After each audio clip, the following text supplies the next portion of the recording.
Studying is a journey. Be well prepared. Let's grad talk and don't get lost.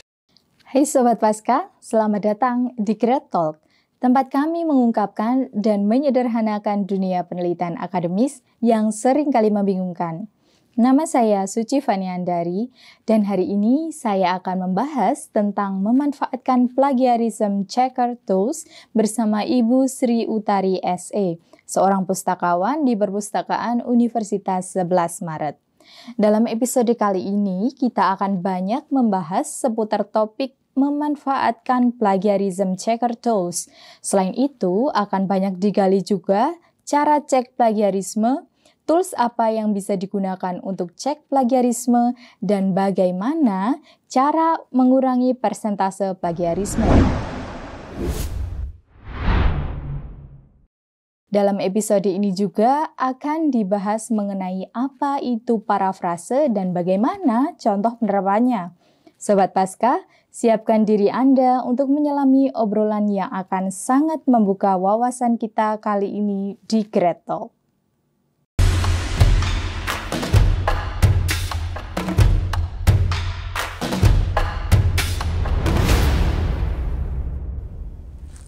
Baik Sobat Pasca, kita sudah bersama narasumber kita yang telah hadir dalam episode kali ini, yaitu Ibu Sri Utari SE. Selamat pagi Ibu. Pagi. Baik, Bu Sri Utari ini merupakan seorang pustakawan dari Perpustakaan Universitas 11 Maret. Senang sekali bisa menyambut kehadiran Ibu Sri Utari bersama kami di Grad Talk kali ini. Ya, sama-sama Mbak Suci. Oke, jadi Sobat Pasca, dalam episode kali ini kita akan membahas tentang memanfaatkan plagiarism checker tool untuk mengecek plagiarisme seperti itu. Jadi kasus plagiarisme ini membutuhkan concern bagi mahasiswa, terutama untuk kaum akademisi. Karena maraknya kasus plagiarisme ini yang muncul akhir-akhir ini ya Bu ya. Baik. Nah, dari sisi pustakawan sendiri Bu, sebenarnya apa definisi dari plagiarisme itu sendiri? Oh iya, sebelum ke definisi, alangkah baiknya saya kenapa plagiarisme itu sering atau marak terjadi untuk saat ini. Ya. Hal ini tentu tidak terlepas dari era digital yang terjadi pada saat ini. Betul. Sehingga memudahkan kita untuk mencari sumber-sumber baik itu di perpustakaan atau di buku cetak maupun di sumber-sumber elektronik. Hanya saja untuk mengambil sumber-sumber tersebut tentu kita harus bijak. Yeah. Nah, kalau tidak bijak untuk mengambil sumber-sumber tersebut tentu akan menjadi sebuah tindakan plagiat. Okay. Nah, untuk plagiarisme sendiri artinya bahwa kita itu mengambil sebuah ide ataupun kalimat dari seseorang, sekiranya itu dianggap sebagai tulisan kita sendiri tanpa mencantumkan sumber secara memadai. Oke. Ya. Jadi ada kriteria tadi ya Bu untuk mencantumkan sumbernya seperti apa. Kemudian untuk urgensi dari pengecekan plagiarisme ini itu seperti apa sih Bu bagi mahasiswa atau bagi kaum akademisi? Baik, kenapa diperlukan cek plagiarisme di sini? Karena sebelum kita mensubmit misalkan kebutuhan untuk akademisi ya, salah satunya kita harus submit atau publikasi ke sebuah jurnal. Nah, di situ ada salah satu etika publikasi yang dicantumkan yaitu untuk plagiarisme. Nah, di situ kita ada ketentuan untuk misalkan berapa persentase yang harus maksimal ditentukan, persentase maksimal yang harus ada di tulisan kita. Nah, misalkan ada ketentuan di bawah 30%. Nah, di situ kita membutuhkan plagiarism checker tool. Hanya saja untuk plagiarism checker tool ini kita juga tahu ya, banyak tool-tool ini tersedia secara gratis.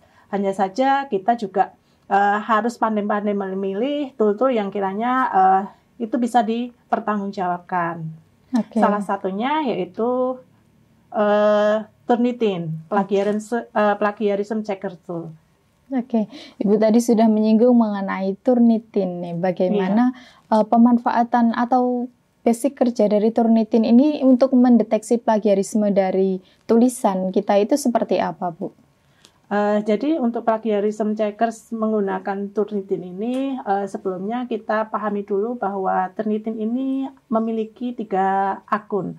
Akun yang pertama yaitu akun administrator, kemudian ada akun instructor, dan yang ketiga ada akun student.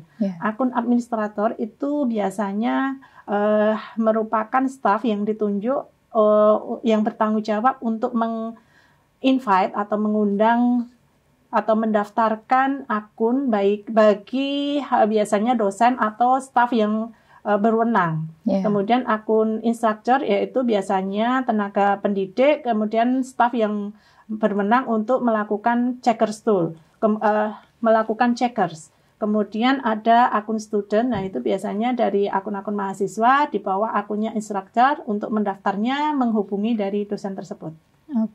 Jadi untuk di Turnitin sendiri ini alat ini mencocokkan tulisan yang ada dengan database yang sudah ada di internet begitu atau seperti apa, Bu? Iya, untuk Turnitin ini nanti cara kerjanya membandingkan dari 3 database, baik itu dari sumber-sumber internet, kemudian ada sumber-sumber yang dilanggan maupun dari student papers. Tadi Ibu sudah menyebutkan bahwa dalam mencantumkan atau apabila kita mengutip itu perlu adanya cantuman sumber yang memadai. Nah, kategori yang mencantumkan sumber yang memadai itu seperti apa sih, Bu, seharusnya? Mencantumkan sumber yang memadai berarti mencantumkan sumber itu sesuai dengan kaidah yang berlaku. Misalkan ada gaya selingkal, kita mengenalnya gaya selingkung. Nah, gaya selingkung yang sesuai untuk penulisan itu seperti apa? Misalkan menggunakan APA style atau Chicago style. Nah, seperti itu harus kita penuhi. Nah, untuk memanfaatkan tool itu ada reference tool yang bisa kita gunakan juga. Nah, untuk itu biasanya ada reference tool yang bisa kita dapatkan secara gratis maupun ada reference tool yang bisa memang itu dilanggan gitu. Nah, bagi Sobat Pasca yang berminat untuk belajar atau mendalami terkait dengan reference tool ini bisa menghubungi kami, Pustakawan UNS. Nah, nanti akan kita bantu bagaimana cara menggunakannya, seperti itu. Kemudian kita misalkan mau yang gratis ya, misalkan seperti Mendeley atau Zotero. Nah, itu kan tinggal bagaimana menginstalnya, bagaimana menggunakannya, nanti bisa dibantu. Hanya saja ada reference tool yang dilanggan seperti EndNote. Nah, itu nanti bisa menghubungi pihak pustakawan untuk mendaftar, untuk mendapatkan lisensinya. Nah, nanti bisa dikirim ke email resource@mail.uns.ac.id. Terima kasih Bu penjelasannya tadi sedikit mengenai plagiarism checkers tool. Setelah kita mengetahui hasil berapa persen plagiarisme kita yang dideteksi oleh alat misalnya tadi Turnitin ya Bu. Kemudian step berikutnya bagaimana untuk mengurangi persentase plagiarisme yang terdeteksi dari paper kita? Nah, untuk mengurangi persentase ya, karena memang Turnitin ini kan akhirnya merupakan sebuah alat untuk mencocokkan antara yang kita tulis dengan sumber-sumber yang ada di internet. Nah, di situ nanti apapun yang sama persis dengan tulisan kita yang ada di internet otomatis akan kedetek sama dan itu meninggikan persentasenya. Nah, untuk cara menguranginya salah satunya dengan cara mengutip. Nah, mengutip itu berarti nanti kita mengambil ide atau gagasan itu secara penuh. Jadi memang apa adanya, kemudian kita kasih tanda petik di awal maupun di akhir kalimat. Atau bisa juga kita dengan memparafrase atau artinya kita mengambil konsep yang ada tanpa mengurangi arti dari istilah yang dimaksud itu tadi. Tadi mengenai kutipan. Kutipan yang di sini yang dimaksud ini adalah kutipan langsung ya Bu ya? Iya, kutipan langsung, benar. Jadi kalau kutipan langsung nanti kita bisa membubuhkan tanda petik di awal maupun di akhir kalimatnya. Baik. Cara kedua tadi untuk mengurangi persentase plagiarisme tadi dengan menggunakan parafrase, teknik parafrase gitu. Mungkin bisa dijelaskan Bu, seperti apa sih teknik parafrase ini? Teknik parafrase itu dalam artian kalau parafrase itu secara etimologi berarti cara ekspresi tambahan.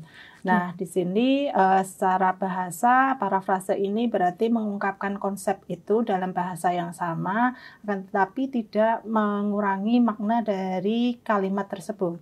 Contohnya misalkan nanti dari suatu kalimat, dari kalimat aktif bisa menjadi kalimat pasif, semacam itu. Oh, seperti itu. Jadi pengubahan subjek, predikat, objek seperti itu mungkin ya Bu ya? Yang penting tidak mengurangi makna dari kalimat tersebut atau ide pokok dari kalimat tersebut. Oke. Kemudian untuk plagiarisme sendiri seringkali yang terjadi di mahasiswa itu ketika kita membuat tulisan seperti skripsi atau tesis disertasi itu ada bagian-bagian tertentu yang tidak sengaja tercek sebagai plagiarisme. Misal ada di bab 1 pendahuluan, kemudian dan sebagainya itu terdeteksi sebagai plagiarisme gitu Bu, ditulis Turnitin. Ini bagaimana Bu? Iya, berarti semacam itu bukan terdeteksi plagiarisme ya, tapi terdeteksi kemiripannya tinggi. Nah, di sini sebenarnya untuk Turnitin sebagai plagiarism checker, nah ini sebagai alat untuk membantu pengecekan kemiripan antara tulisan yang dibuat dengan sumber-sumber yang ada di internet. Sementara tadi disampaikan bahwa misalkan bab 1, bab 2, atau mungkin kata pengantar, semacam itu terdeteksi kalau di Turnitin itu ada highlight-nya, jadi terdeteksi mirip dengan sumber yang lain. Nah, semacam itu menjadi peran dari instrukturnya atau dosennya untuk bisa mengeksklud kemiripan tersebut sehingga prosentasenya bisa turun nanti. Jadi poin-poin tertentu bisa dieksklud atau dikecualikan. Oke, jadi dari instruktur di sini bisa berperan untuk mengurangi persentase dari plagiarisme ini ya Bu ya? Iya, asalkan itu memang sesuatu hal yang umum. Atau istilah-istilah umum semacam itu memang sudah selayaknya untuk dieksklud karena itu memang wajar gitu. Atau misalkan template atau apa itu kan memang hal yang wajar kalau kita menuliskannya seperti itu. Itu memang namanya template ya. Iya, betul. Yang harus dipenuhi dari penulisan tersebut. Hanya saja karena sumbernya sama atau mirip dengan sumber-sumber yang lain, otomatis akan meninggikan presentasi dari penulisan tersebut. Iya. Baik, kaitannya dengan apabila kita melakukan penelitian lanjutan seperti itu Bu, mungkin ada artikel kita karena kita sudah pernah menulis tema yang sama sebelumnya, itu terdeteksi sebagai plagiarisme dari tulisan kita sendiri seperti itu bagaimana Bu? Iya, semacam itu sering terjadi kaitannya dengan self-plagiarism ya. Jadi sebenarnya nggak masalah kalau tulisan kita terdeteksi sama dengan itu tadi. Kemudian kita melakukan penulisan lanjutan. Hanya saja kita harusnya, walaupun diri kita sendiri, itu tetap kita kutip, kita cantumkan sumbernya. Bahwa kita mengutip sumbernya dari tulisan kita yang sebelumnya. Nah, itu sebenarnya sah-sah saja, hanya saja untuk mengurangi persentase itu tadi syaratnya ya upayakan untuk mengubah itu tadi menjadi memparafrase atau memang itu misalkan kutipan langsung ya dikutip secara langsung menggunakan tanda petik di awal maupun di akhir kalimat atau membuat sebuah kesimpulan dari sebuah pendapat tersebut.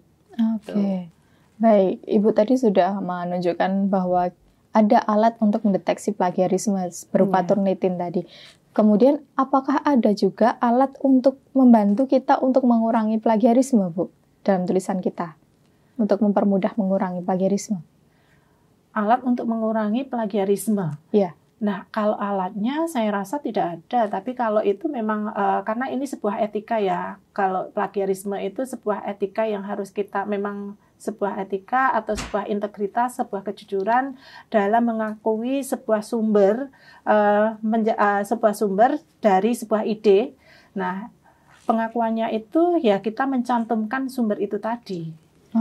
Iya. Jadi memang dibiasakan dari gaya penulisan kita ya. Iya, gaya penulisan tidak serta-merta kita mengcopy paste. Copy paste boleh, akan tetapi sebisa mungkin kita rubah itu tadi, kita rubah kemudian menjadi dengan parafrase maupun dengan mengutip, dan jangan lupa untuk mencantumkan sumber dengan cara yang memadai sesuai dengan gaya atau style yang sesuai dengan style atau template yang ditentukan di sebuah tulisan tersebut, atau mungkin dari dosennya menugaskan untuk menggunakan style tertentu ya kita penulis style tersebut, style penulisan pengutipan ya. Kalau misalkan dari sebuah jurnal atau artikel, nah ya kita memenuhi style dari pengutipan untuk artikel tersebut. Jadi gaya selingkungnya kita penuhi. Oke, baik. Kemudian kalau dari pengalaman Ibu sendiri sebagai pustakawan yang sudah bergerak menangani plagiarisme atau pengecekan plagiarisme ini bertahun-tahun, kasus-kasus apa sih Bu yang biasa sering terjadi di kalangan mahasiswa terkait plagiarisme ini? Ya, kebetulan saya kan sebagai administrator Turnitin. Nah, di sini banyak yang datang ke saya, baik itu dosen maupun mahasiswa maupun tenaga kependidikan, datang ke saya terkait dengan konsultasi Turnitin. Nah, konsultasi Turnitin ini banyak, ada yang dari mulai pendaftaran akun, kemudian bagaimana menggunakan akun, kemudian bagaimana mengecek sebuah artikel. Nah, seperti itu. Itu beberapa ini ya konsultasi yang saya handle atau saya tangani. Nah, untuk kasus di mahasiswa yang sering terjadi, misalkan terdetek repository. Jadi mungkin karena settingan dari akun instrukturnya itu memang untuk standar paper 2 dari kelas tersebut, assignment atau penugasan dari kelas Turnitin itu belum disetting no repository, sehingga apapun yang diupload di Turnitin kemudian diupload ulang maka akan terdeteksi mirror. Nah, itu sering terjadi. Nah, bagaimana menangani hal tersebut? Nah, kalau dulu kita harus si pengupload atau mahasiswa ataupun orang tersebut harus menghubungi administrator untuk minta di delete permanen. Nah, kami mengajukan delete permanen ke pihak Turnitin. Hanya saja untuk 2 bulan terakhir ini, kalau tepatnya saya kurang ini ya, tapi 2 bulan terakhir ini kita sebagai instructor itu bisa mengajukan delete permanen dari akun tersebut. Nah, sebagai administrator saya tinggal memvalidasi kalau memang itu benar-benar dari akun Turnitin UNS. Nah, maka saya memvalidasi bahwa tinggal mendelete pengajuan tersebut. Oke, baik. Step-stepnya seperti itu ya Bu ya. Untuk kemudian kejadian yang lain, misalkan ada mahasiswa yang datang, itu tadi memang kenapa artikel yang dikirim dicek di Turnitin kok terdetek mirror. Nah, setelah ditelusuri, berulang kali datang, kemudian dicek apakah pernah menggunakan akun yang lain. Nah, setelah ditanya memang pernah menggunakan akun temannya atau pernah menggunakan akun yang beli dari tidak misalkan resmi seperti itu. Akun-akun yang tidak resmi semacam itu. Nah, kemudian ada juga yang misalkan cari di YouTube, kemudian mendapatkan enroll key-nya, kemudian coba-coba bisa ngecek sendiri. Nah, semacam itu sering terjadi. Maka pesan kami dari pemegang akun Turnitin, sebaiknya kita ada kok layanan untuk pengecekan khususnya untuk mahasiswa pasca. Nah, untuk pengecekan Turnitin. Jadi nanti bisa lihat di IG kami bagaimana syarat-syarat untuk pengecekan Turnitin menggunakan akun dari administrator atau akun dari pustakawan UNS. Atau kalau tidak, bisa menghubungi dosen pembimbing atau dosen mata kuliah yang menugaskan mahasiswa tersebut untuk bisa mengecek menggunakan akun dari dosennya. Atau biasanya kalau ini mahasiswa bisa di-add sebagai student di akun dari dosen tersebut, sehingga mahasiswa bisa melakukan pengecekan secara mandiri. Oke, baik. Menarik sekali nih topik pembicaraannya tadi. Seperti yang Ibu sampaikan tadi mengenai pembelian alat pengecek plagiarisme yang tidak official, karena saat ini tuh banyak sekali Bu di marketplace itu akun-akun plagiarism checker tuh seperti Turnitin itu banyak sekali beredar. Nah, ternyata di sini berbahaya juga ya Bu ya untuk mirroring plagiarism tadi ya. Iya, selain berbahaya terhadap mirroring plagiarism, juga berbahaya apakah bisa dipertanggungjawabkan dari akun yang beli dengan di marketplace itu. Karena dari pihak Turnitin sendiri menyatakan bahwa akun resmi Turnitin itu ya yang akun yang dibeli dari Turnitin. Sedangkan kalau dibeli dari agen-agen yang lain itu ilegal. Jadi untuk pertanggungjawabannya ya tidak bisa dipertanggungjawabkan apabila terjadi sesuatu terhadap artikel atau tulisan yang diunggah ke akun tersebut. Ini menarik sekali. Ini pengetahuan yang baru bagi kita ya Bu ya, agar tidak asal mengecek plagiarisme di akun-akun yang ilegal tersebut. Baik, kemudian terkait dengan tadi layanan dari perpustakaan UNS terkait dengan alat pengecekan plagiarisme, alat-alat apa saja sih Bu yang disediakan secara free oleh UNS untuk cek plagiarisme? Baik, untuk alat-alatnya misalkan ada kita melanggan Grammarly. Nah, Grammarly ini kebetulan kita melanggannya masih terbatas, sehingga kalau mahasiswa atau sobat pasca menghendaki untuk mengecek menggunakan Grammarly, bisa menghubungi pustakawan, nanti akan kita cekkan. Hanya saja untuk Grammarly ini kan sebuah tool untuk membantu seorang penulis kaitannya Grammarly atau mungkin parafrase dalam bahasa Inggris. Nah, nanti dari tool ini akan menyarankan apakah gaya tulisan atau mungkin ini grammarnya sudah sesuai atau belum. Nah, nanti keputusannya dari si penulis apakah mau dipakai suggestion dari Grammarly ini. Kemudian kita juga menyediakan EndNote. Nah, EndNote ini untuk mendapatkannya nanti bisa menghubungi pustakawan untuk mendapatkan lisensinya, bisa kirim ke e-resource@mail.uns.ac.id.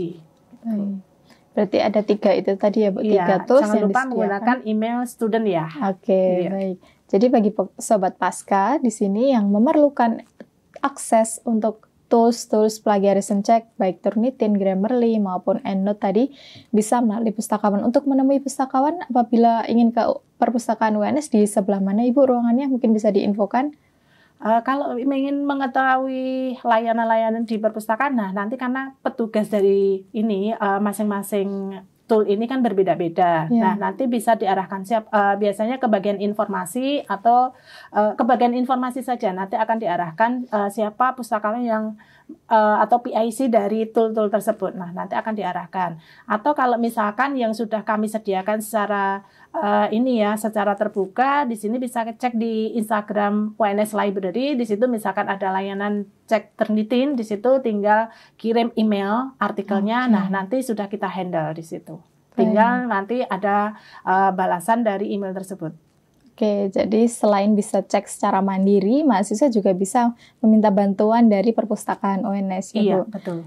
Kemudian apakah ada kasus-kasus yang sangat sering terjadi, Bu, sehingga bisa kami jadikan pelajaran gitu sebagai mahasiswa atau kaum akademisi terkait kasus plagiarisme ini? Saya rasa untuk kasus-kasus yang sering terjadi itu tadi, sebelum kita melakukan penulisan, baiknya kita belajar tentang plagiat itu tadi. Plagiat itu apa?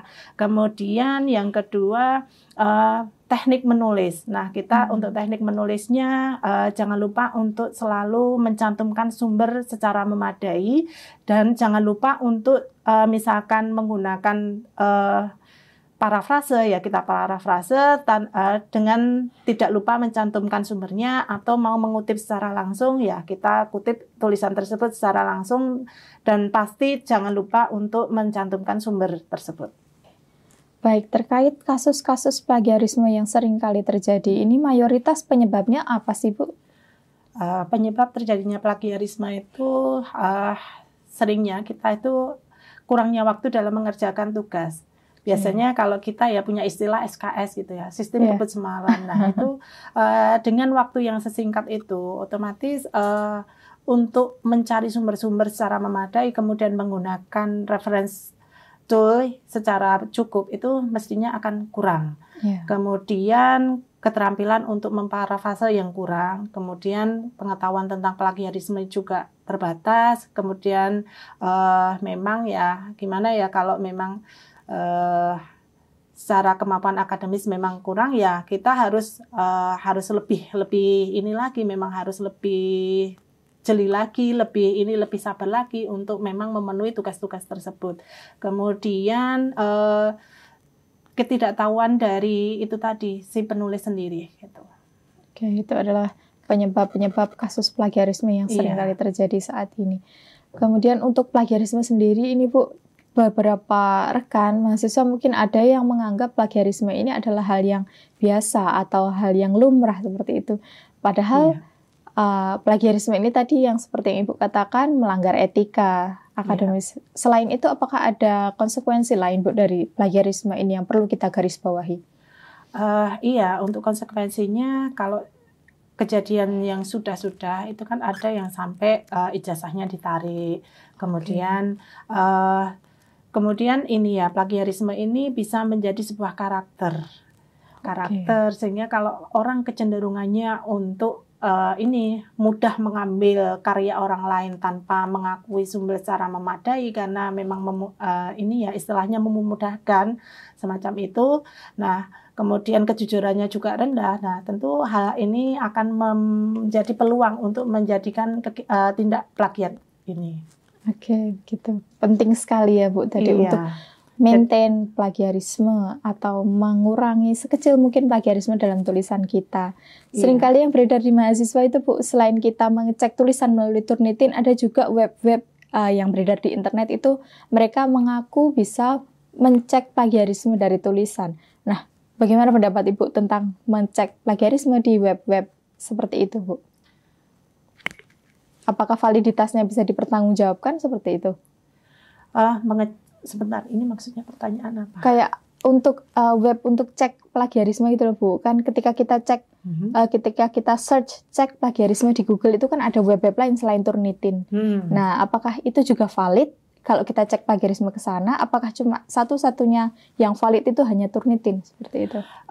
Kalau satu-satunya tidak ya, karena untuk Turnitin ini kan plagiarism checker tool itu sebenarnya tidak hanya Turnitin, banyak, dan itu ada yang tersedia secara gratis dan ada yang harus dilanggan.